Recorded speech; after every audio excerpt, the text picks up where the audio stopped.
But this time around, na Obaseki I want. Is there a yamu now all of us know pass? We know where Papa has dey for this Benin. We know where him own house dey for this Benin. We know how e take grow up. We know the school wey go everything. Na Obaseki na him go rule for that 4 years again when they come.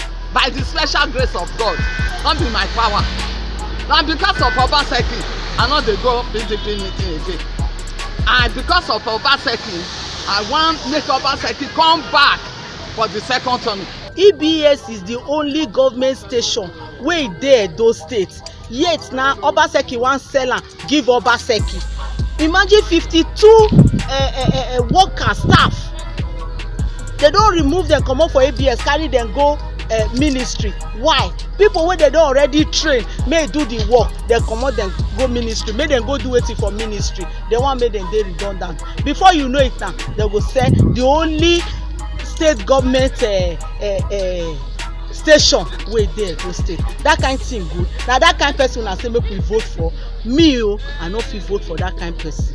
Anybody wey say make e no come back, e no stay for this Benin. God go take a broom, mighty broom, sweep him leg, comot for this Benin.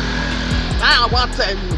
Now I wan tell Benin people because that man don try. Na him make e no dey bother, wey e no dey like to carry people along. E no dey bother whether he offend people, he no offend people, whether he do the right thing, no do the right thing. He's not interested. If he just sees very few people, he's okay. But Izeyamu, since he dey on ground, all of us know am. He no go wan offend anybody. He go carry market women along. He go carry politicians along. He go carry every other people along. Na that kind of governor we want. Wetin dem dey see am for? Na to share money. Dem no go see am. If na oyibo dey call am technocrat, na e be.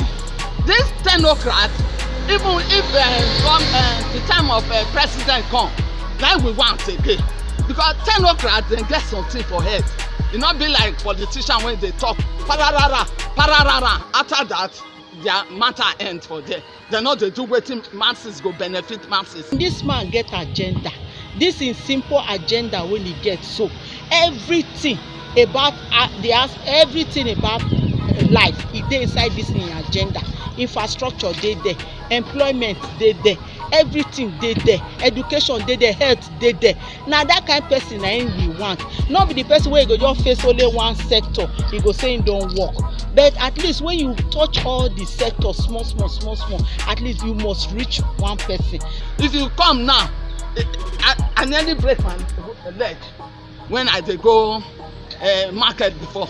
But Obaseki come now, to see the whole place, e be like I dey America. So na Obaseki I want. So na that kind person na we want. So na Izeyamu na we want. So that if he no do well, we go see and ask am question.